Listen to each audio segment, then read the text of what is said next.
Okay guys, so today we tackle two more Platonic dialogues. One is the lengthy Protagoras, which tackles virtue, which we're going to go into. And then we also have a much smaller, but still pretty significant piece called Ion, which tackles interpretation and if poets are good at interpretation, which again, we'll go into. But let's start with Protagoras, guys. And I'll just ask you guys, right off the bat, after reading it, what was your first impression of Protagoras? I will be honest, I did not enjoy this one. Okay. And there's one main reason. I believe he's done it, Plato has done it before, where he's retold a story from his perspective. And then a lot of the conversations, he would say, I said, and then Protagoras responded. I did not enjoy that. I always enjoy when you have like the Shakespeare-esque, this person speaks, and then this person speaks. When it's a full-on dialogue, especially with the amount of monologues that were going on, it was really hard to follow. Sometimes it was hard to know if like Socrates was interlogging or Protagoras was still talking. Like for instance, you're right, absolutely right, Dylan. There's one paragraph. So like Protagoras does this long monologue, right? Then it breaks. It's still Protagoras, but I didn't know. I thought it was Socrates making a response. Then, right after that paragraph that I thought was Socrates' response, I then see Protagoras is like, now finally, my argument is finished. I'm like, oh fuck, this argument is finished. Yeah. That was him. So let me reread it from his perspective to see what he means. Exactly, and then in another point, I believe Socrates has a monologue, and throughout that one, there's like quite a bit. So I'm like, okay, he's gonna monologue. But then his followers start making comments once in a while, and then I'm just like, oh my god, how many times? One was about if Protagoras was going to give simple answers and Socrates wanted to leave and they were just moaning and complaining about that. Like, give us a simple answer, stop monologuing, and then afterwards he's like, well actually, and then starts monologuing on his own. Okay, funny thing you said about the narration, because this one the one we did before that also the narration was Euthydemus, which is after Protagoras. That's true. So I think we probably would have enjoyed this one more if we did it before Euthydemus. That's possible. That's possible. Okay, the one thing I thought about this, this felt like it was three separate dialogues, I had three separate different ideas. Yes. And they were just put into one play, or in one thing, and I think these were three distinct ideas that shouldn't have been in one dialogue. Well, I think the fundamental idea... I think I caught on the voice. Oh. I think the main point is virtue something that is teachable, or is it like a choice or something that's like innate? So Protagoras thinks absolutely it's teachable. I could teach it to Hippocrates, no problem. If you know, like I guarantee you'll be a better person tomorrow, and then you'll even be a better person from that day, and etc. etc. And Socrates was trying to make the argument that no, it cannot be taught. Here's the thing: I would have agreed with you completely if I didn't read the last third, which doesn't really, which moves the conversation from is virtue teachable to what is virtue in the first place. Or Protagoras stated at some point that virtue has 5 component parts, right? Temperance, holiness, wisdom, and then the 5th one that's like better than all of them is courage. Well, he didn't say it was better than all of them. Or like is distinct, or weighs more is just distinct is courage. And they were also like, yeah, you're right. They were also sort of tackling courage as well. But here's the thing: it's also the first third. Like the first third is what is the nature of knowledge in relation to one's soul. That is like Socrates' mini dialogue between him and Hippocrates. It's like I'm not gonna say it's like a big. Oh one. yeah, true. I'm not gonna say it's a big one. That tiny dialogue like leads into the rest. But like it's still its own distinct idea, which, in my opinion, these three ideas shouldn't be in the same dialogue. They should have been split into 3, if anything. Yeah, it's a little convoluted, you could say. So yeah, like you were saying, Paul, Socrates is first speaking with Hippocrates, and Hippocrates is stating that he's gonna see Protagoras, right, and give him money and possibly hire this guy as a sophist. And I did a little bit more more research, and apparently sophists were like teachers who would teach you anything from music to arts to statesmanship and politics, etc. And they would do it for a price. As we are getting from these dialogues, and the academics are obviously confirming what we're reading, Plato was not a fan of sophists. He felt that people who asked for money to teach wisdom or to give wisdom or knowledge, that was an abomination in his eyes, and knowledge instead, you should not charge people for it, among other things. So yeah, so Socrates is first talking about Hippocrates, and he's talking about if knowledge is within your soul, right? Well, it's more like, what does knowledge do to oneself, you know? Yes. And then I forgot where that went. Then they go and see Protagoras. They obviously talk about if knowledge is teachable or if it doesn't need to be taught. It's something distinct from like an art. And clearly, the word art in ancient Greece meant a profession. So when you talk about art, they're always talking about being a physician, fisherman, sculptor, craftsman, what have you. So is that an art or not? Socrates was kind of going down the argument that it's not an art. This is something that's like innate. Whereas Protagoras is like, no, like this is something that has to be teachable. For instance, you know, and they do these like comparison games. Well, I think we should like start off like the first main point of why Protagoras thought that wisdom, well, I guess wisdom or virtue, because in the end, whenever you talk about a virtue, and we kind of use it as like synonyms, right? So virtue was like a synonym, I guess, for politics and being a good citizen or being a good orator. It's more like what Protagoras is saying. I will teach Hippocrates to be a good citizen in essence. And a good orator.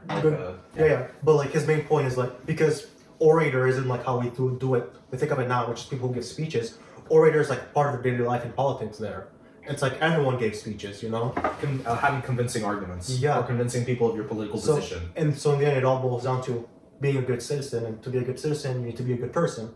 So that's like the essence of what Socrates is asking. So he basically clarifies, you're essentially asking that you're going to teach someone to be a better person. He's like, yes. Okay. Yes, you're absolutely right. It is so it branches off into being a better person overall, and they branch off from like the politics bit. Where I guess like the ancient Greeks thought that being a good citizen being good being a good citizen meant being a good person as well. They were maybe a bit synonymous. Sorry, Paul, what you're saying. Okay. So they go on. They obviously like do some back and forth. So they decide to have a conversation. Yeah. And the first thing, the first point of view is Protagoras, and he gives like the interesting myth of you know Prometheus and Epimetheus distributing all the gifts to all the animals. Man is left with jack shit. So they give them fire, but fire is not enough. So they need to go together. But hey, if people who don't know anything or have no virtue are together, it'll just dissolve. So Zeus gave everyone virtue, and I do think, and I'm pretty sure the text does support it. What his main point is arguing: you can't have society if there is no virtue in everyone.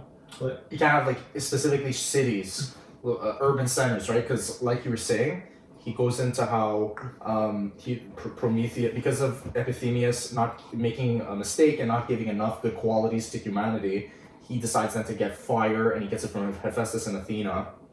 So after he does that, like you said, they realize that they need virtue, but it's also because like at this point he's describing that humanity is like scattered in like the countryside or scattered all around, and if you need people to go into like urban centers and urban cities, that's definitely where virtue is going to come in, which then hammers his point that in a society you're going to need to have people with virtue. And then he communicates that it's a teachable thing, just like how it was instilled in us. Like we didn't, according to the myth, we didn't have virtue at the beginning. It had to be instilled in us. And I like how that myth makes a good distinction between what even we in the present day consider two brands of knowledge, which is like the technical knowledge, which is what fire brings. So you can consider that under the realms today of like engineering, law, medicine, like premier professions. And then you consider virtue things like philosophy or ethics and morality.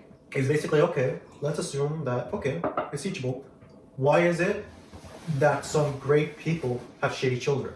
Like, if it's teachable and these are great people, why aren't their kids able to exhibit the same qualities? And Why do good artists or sculptors, If you brought in and had a competition based on who's the best sculptor, then you would find that the fathers who are great sculptors might have really crappy children as sculptor. And yeah, interesting thing you say that. He says, okay, well, the son of this sculptor didn't do this or that or that, and he specifically brought the children of Pericles who are in the text. Who are in the text, yeah. And he just shit talked the people.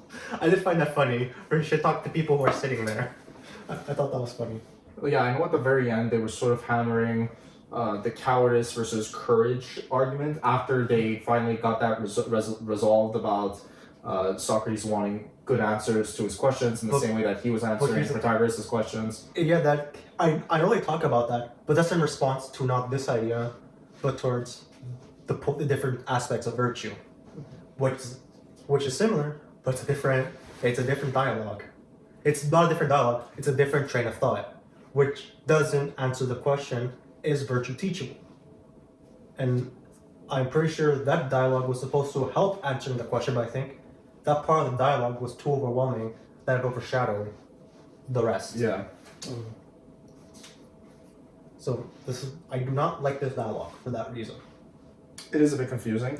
It's, again, not just confusing, it has to, again, I'll say this many times, 3 different ideas in this thing, and they're not all expressed sufficiently.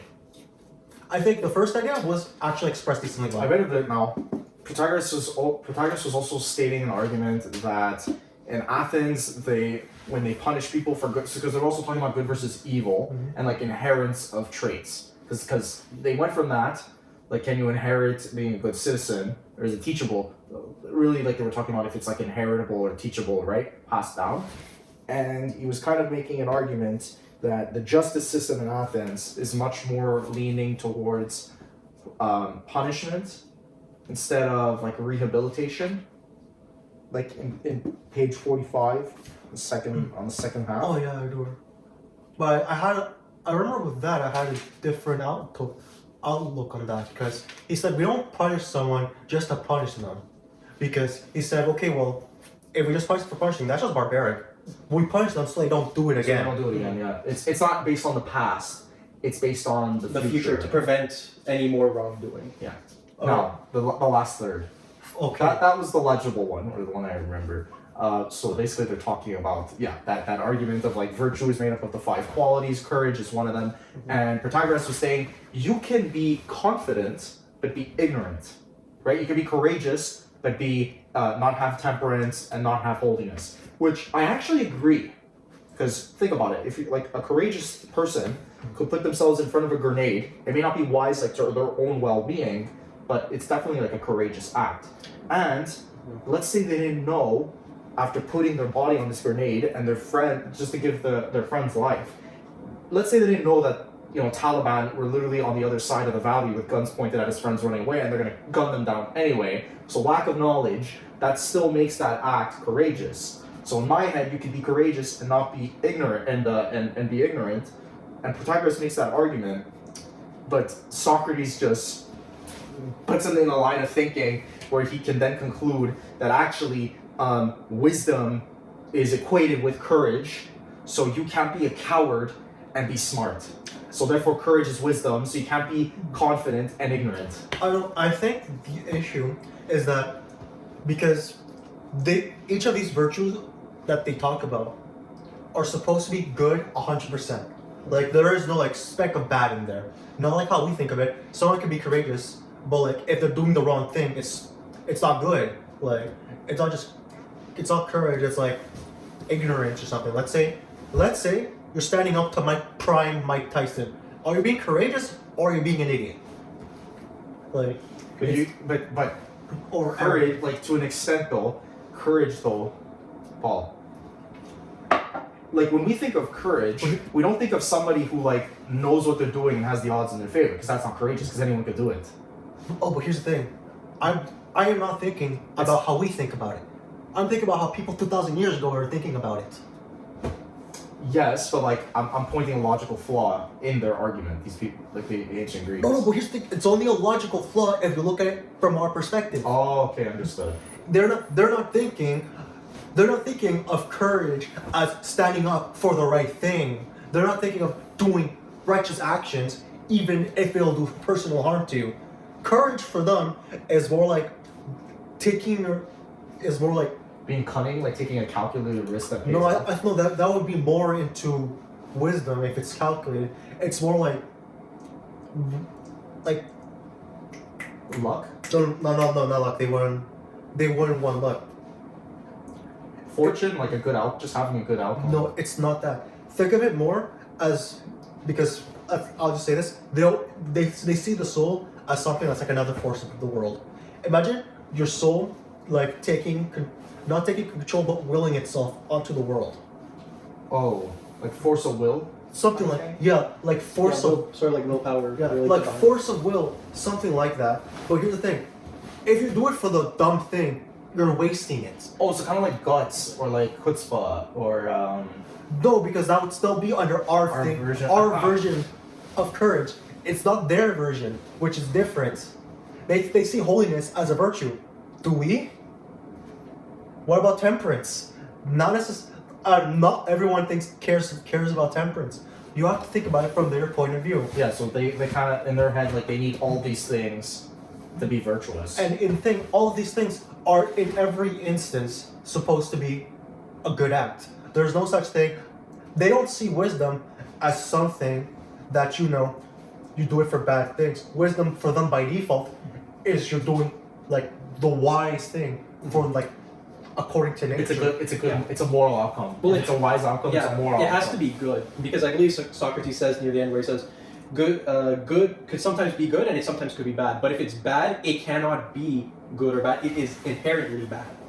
So realistically, it has to Oh be yeah, good. and they were even in talking nature. about that. They were talking about like if pleasure and pain a lot, right? So like they were also going down the thought that you can experience pleasure, but it'll ultimately give you pain. So eating too much, drinking too much. But the important thing for that is that the reason it's bad isn't because of the pleasure, it's because what happens after the pleasure. Yeah, because what happens after the pleasure. Yeah. So and then they were also talking about how bad actions could be seen as good. pleasure because it's pleasure down the line. Yeah, like So kind of- surgeries. Surgeries or just working hard is something that's boring right now. I was just thinking of working out. Yeah, working Yep, out, working out, that's right. or literally like working at your job, so you could get like a sweet ass promotion with like, and the promotion, that job you get promoted to actually has exciting work. Yep. But here's the thing, the interesting about that, they don't call them virtue. They just say like it's a good thing. It's like pleasant. It's Yeah, and then they switch evil and good with pain and pleasure, so they make them like synonyms. So pain is synonymous with evil, and they replace evil and good with pain and pleasure in order to take into account the fact that you could want a pleasurable act that'll give you pain later on, like pleasure in the immediate sense, or like pain in the immediate sense that gives you pleasure later on. And so yeah, and then obviously Protagoras is talking about courage. He says that all courageous people are confident, but not every confident person is courageous. He makes that distinction. Then obviously Socrates walks him down this line of thinking that, hey, would you say that so you have the brave people and you have the cowards. The cowards are not choosing to fight, whereas the people who are brave are choosing to fight. Would you say that it's really in here? Sorry. they talk about opposites in that regard. Yeah, very much with opposites. So if I just go here, and is going to battle honorable or disgraceful? Protagoras says honorable. And if honorable, then already admitted to us to be good, for all honorable actions have admitted to be good. That is true, and to that opinion I shall always adhere. True. But which of the two are they who, as you say, are unwilling to go to war, which is a good and honorable thing? The cowards are unwilling to go to war, Protagoras replied. And what is good and honorable, I said.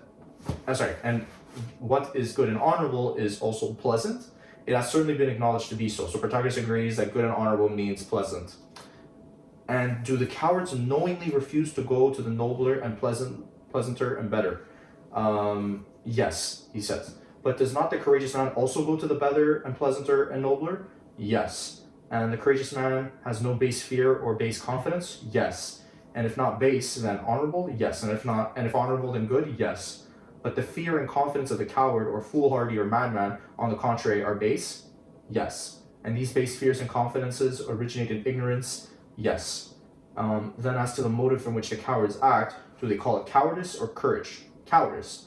And have they not been shown to be cowards through their ignorance of dangers? Yes. And because of that ignorance they are cowards? Yes. And the reason they are cowards is admitted to be cowardice? Yes. Then the ignorance of what is and is not dangerous is cowardice? Yes. But surely courage is opposed to cowardice? Yes. Then the wisdom which knows what are not dangers is opposed. And then he says courage equals wisdom. So you can't be confident, or you know what I mean. You can't. Wisdom equals courage all the time. From that line of thought, right? Like I hope it's understood what I said. The main point of that train of thought is that you have 5 distinct things. 4 of them have things in common. The 5th one, courage, is supposed to be completely different. However, through these lines of thinking, Socrates says, "Oh, wait a minute, that's kind of some bullshit," and through what you just read, and a few more things. So he had to make two concessions. Either one, not everything has an opposite, or 2, Yes. or 2, courage isn't completely distinct from everything. I would have conceded both of them because I don't think either of them are good or true. Yeah, and I think they still didn't answer what virtue was at the end. They said Protagoras said that he needed to do more research. Here's the thing: the end, Protagoras kind of rage quits. He kind of rage quits. Yeah, he just stopped speaking near the end. He's just like. But also, I'm like, not gonna it's funny. It's funny that Socrates is like, "Oh, you're such a great philosopher. You're gonna be remembered." When it's Socrates that gets remembered, but and then Protagoras is like, "Yeah, you'll be a promising philosopher." But there is one thing I do think this dialogue says is that virtue can't be taught, because in the end, it is kind of on the onus of Protagoras to say, "Yeah, virtue can be taught." Okay, well, you need no reason to believe that. And Socrates was going with the argument that you had fathers that would have sons that were not virtuous. Like, he had a lot of arguments. And the problem is, I agree with Protagoras. I think you could teach to be a good person. I just don't think he argued it right. He argued it correctly, yeah. Yeah. But, like, again, I'm thinking in my 21st century mind, and that's the BCE. Jesus Christ isn't a thing. The Roman Empire isn't even a thing. Yeah. So, Yeah. Do you have anything to say about this? Well, I do agree with you. I do agree with Protagoras. I think that it can be taught, but I think the onus is on the learner, the student, to learn. Because if, again, they're ignorant, they don't want to learn, they're not going to learn. But if they're willing to learn and want to be better people, then they will more likely become virtuous, or listen to people on how to become virtuous. Let's go for Ion, Ion. which I have a bit more to say here. It's much more comprehensive, it's much more legible. Okay, what do you guys think Ion was about? Basically, I think Plato was trying to make the argument that interpretation of poems, and honestly, I would even go as to say any sort of artistic interpretation. But what I mean by artistic is like our modern version of artistic, because like I said, art to them meant occupation, technical occupation. Whereas by artistic, I mean like in our 21st century lens, would have meant filmmaker, musician, artist, etc. So his argument is that there is no inherent art, there's no inherent knowledge or system when it comes to accurately interpreting, at least in this dialogue, poems. It's inspiration that Plato thinks comes from the gods. That's sort of handed down, in this case, to Ion, or to Homer, and then Homer to Ion, and then Ion to the audience. That's what I think his argument is all about, and I'll go into it. What about you, Dylan? What do you think? Yeah. Well, I mean, that was definitely part of his, what do you call it? That was part of his argument, whether it was divine or if it was a specialized art. Yeah. But again, Ion was disappointed if it was from divine, because then he's basically, oh, I'm speaking from someone else. I'm not creating anything. I can't learn from this. I'm just repeating what someone else said. So I think he feels more that it's an art. Or, well, he sways back and forth, but he feels it's more of a craft. Well, I agree with both of you. I will say, and I will just add a thing. You do say and it is true that in general when they say arts, they think of occupation, but in this case they were just talking about poets and poems. Yeah, rhapsodes. So in this case they wouldn't be able to make that distinction. Okay. So, just like the song. Let's start with Ion. I'll start. Basically, it's just Socrates and Ion. So Yep. it's not the convolution that is Protagoras. So it's Socrates and Ion. Socrates is just talking to Ion about his poetic interpretation skills a little bit. So hey, we find out that he's from Ephesus. He's not from Athens, and we find and basically Ion is stating that he is an interpreter specifically of Homeric poems. Socrates asks him, you're pretty good, right? I think you won like a competition. You're the greatest in all Hellas. It's like, yeah, I won a prize. And then like Socrates is just trying. He's trying to figure out this thing, like where does this skill in poetic interpretation come from? And so he first asks him like, how do you do it? And then Ion's about to actually do his thing that he normally does to audiences, and Socrates has to stop and is like, no, I don't want what you do in front of audiences. I want you to tell me like the process, like how does it actually work? And then he just starts asking him like a series of different questions. He's asking, and really fundamental. And at the beginning, it starts heading towards the direction of,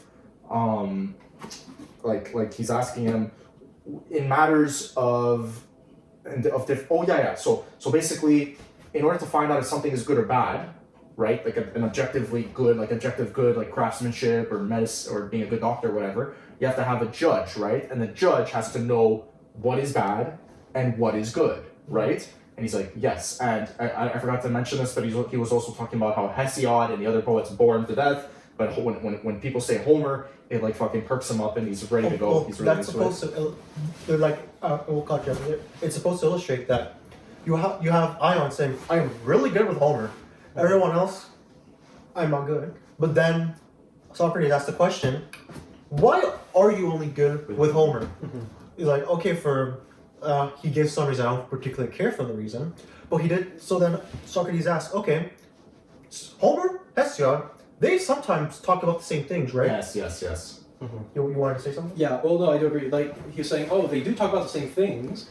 Wouldn't that mean that you know the same amount of Homer as Hesiod? And then I believe he says, no. Again, Homer describes it way better than the other, what do you call it? The other poets. Poet Rhapsody. Yeah, he talks about do you know what they agree on? Yes. Do you know what they disagree on? Yes. He goes into like, okay, so a judge would be able to know good from bad, right? Yeah. And a judge is probably the profession itself, right? Like if you want to find out if somebody's giving you good medical advice versus bad medical advice, or being a good doctor versus a bad doctor, the judge is probably going to be a doctor. So yeah. And then he starts bringing different quotes that talk about different things. So from both the Iliad and the Odyssey. So there was one about chariot riding. It was specifically from the Iliad about Nestor giving advice to his son on how to beat Achilles, or I forgot who to beat. It was No. It was one of them. Menelaus. Oh yeah, for in honor of Patroclus, right? And he's giving an advice on what to do. And so Socrates is like, okay, based on this passage, who do you think people should be asking? The charioteer or you? And he's like, the charioteer. Okay. And then he brings up another passage about prophecies, right? Remember the famous one where Nestor is going to fight, and then him and his prophet see the eagle with a snake in its talons, right? And that's like an omen. He's like, okay, the poem is saying, Homer is saying this is an omen. Would you ask a prophet or you on whether it's an omen or not? He's like, prophet. And he does like a couple more examples, and they pick the person whose art is the profession is based on that. And so he's like, that's so weird. Doesn't seem like you have a lot of knowledge in this regard. And he's like, okay, but when I speak, it's not like people are asking me to get off the stage or that I don't know what the fuck I'm talking about. This is Ion, right? So what's going on? And Socrates, and he says it outright.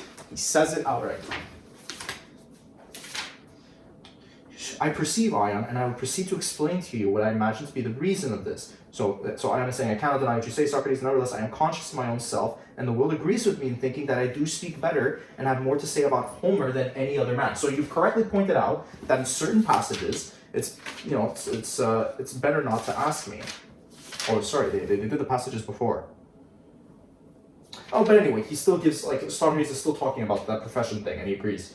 So, Ion is like, I cannot deny what you say, Socrates. Nonetheless, I am conscious of my own self, and the world agrees with me in thinking that I do speak better than any other person about Homer, but I do not speak equally well about others. Tell me the reason about this. So if you're telling me this is true, and I technically don't have an art, and other people, know what they're doing, what's going on? And Socrates is like, I perceive Ion, and I will proceed to explain to you what I imagine to be the reason. The gift which you possess of speaking excellently about Homer is not an art, but as I was just saying, an inspiration. There's divinity moving you, like that containing the stone, which Euripides calls a magnet. So like he gives the example, right, that if you have a magnet, like if you have a strong enough magnet, guys, right, and you attach rings, what happens, right? You can make like a whole thing of rings, like a line of rings. But if you get rid of the magnet, the rings just fall apart.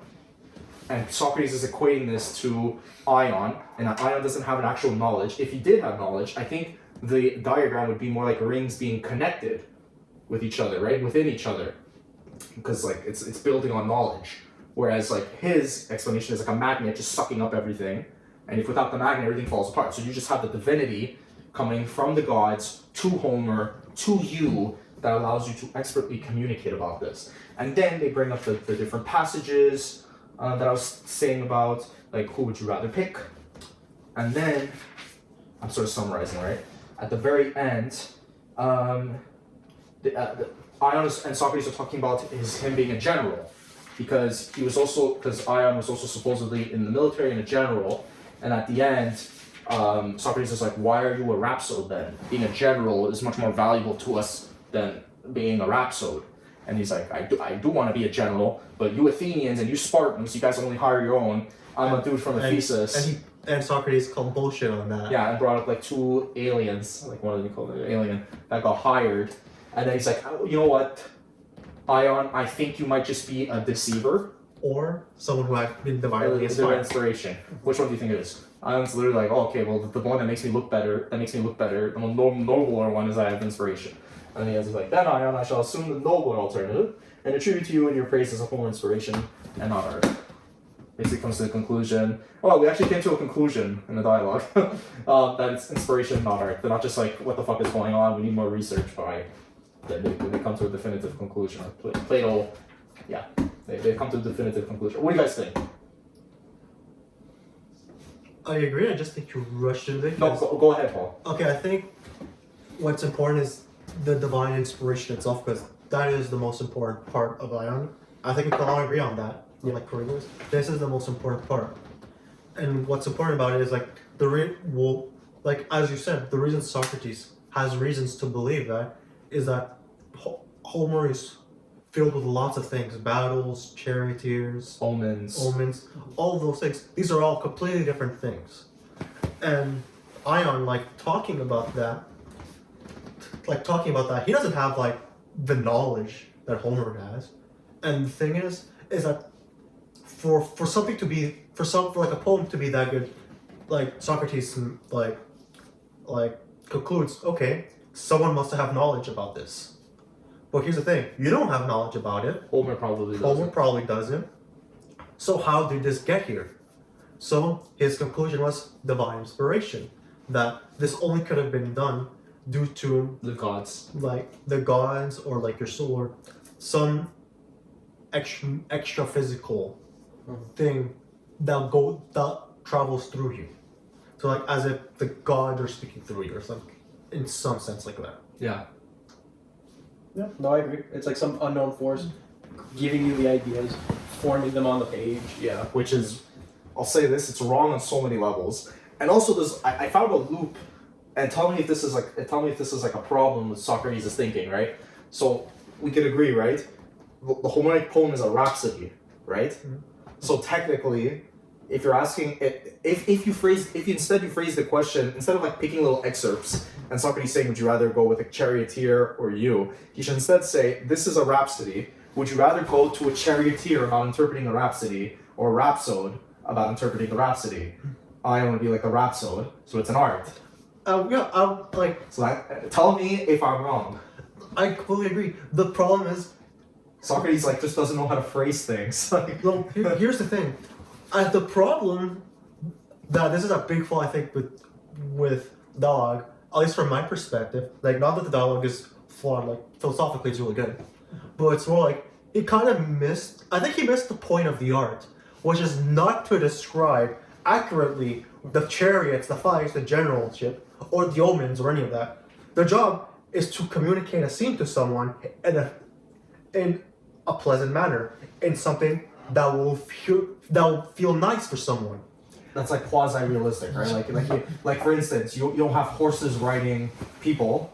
People ride horses. It's like I mean I know it's obvious, but there has to be some sort of like real descriptive thing, to like battles. You know what I mean? Like a chariot has wheels on it and horses dragging. You know what I mean? Like I know that's like a basic. We just know that, but I'm saying it has to be there has to be some sort of baseline of reality. And I do think, I'm not sure that Socrates recognizes that there's not a universal receiver for all forms of dialogue. When, for example, when you read a book as a student, you're thinking of it in a different way than when you're reading it for fun. Like, let's say you read Fight Club for school, you're thinking of it in a different way. And if you were to read Fight Club, like For yourself. for yourself on break, you're thinking of different things. Same thing as an audience member. People don't. If an academic were to read Homer, they wouldn't think, "Oh, this is a nice thing," or they would think, "Oh, what?" Let's think of let's think of how it's written. Let's think of what the people thought of it back then. If you ask a random person to read Homer, they'll be like, "Oh, this is a cool story." Like, they're looking for different things. And But it's worth noting that back in ancient Greece, they looked to these poems for like reality. Like it wasn't like a story like us, or like for the academics is to understand more about Greek society. Like they took it to mean like what's real about the world. So with that chariot excerpt, they would use that to say, is Homer correct? Like that Homer's correct about that. That's, you know what I mean? Like they're trying to make empirical judgments about what's real based on the poems. They treated them more seriously. And here's the thing, you're right. Remember when we read Herodotus, when we read Thucydides, they talked about the Iliad as if it was a historical text. They said they're talking about it, this is real. So we have to remember one thing. They didn't have a concept of fiction. They had a concept that everything that was written was to some extent real. They could say maybe it was inaccurate, but to some extent, the fundamental reality is that they thought this was to a certain extent real. And everything it was like their Bible. It really was. Yeah. I think it was the closest thing to like the Bible in the Yeah, you're right. It was the closest thing to the Bible, but like it was a Bible that you had more freedom to interpret. Yeah. So, sorry, Paul, where are you going with your? No, I think I was finished. Okay. So then, and then another poke or hole in Socrates' argument is you could just argue that Homer maybe consulted a charioteer when writing that hymn about chariots. In other words, it didn't have to come from divine inspiration. He could have consulted other human beings who gave him inspiration and helped him with writing this work. I mean, at the end of the day, right? Let's take Dune for example. So Denis Villeneuve makes the movie Dune. He was inspired not by God to our knowledge or anything extra physical. You guys can tell me if you guys think that's the case. But he took it from Frank Herbert. Frank Herbert developed a story to my knowledge based on things he took from the Arabic, like Islamic culture and history, with like the history of Europe and empires and stuff like that. Like you could argue that you could always find like a physical source or inspiration for your works. So that could apply to Homer, which again pokes holes at Socrates' argument even more.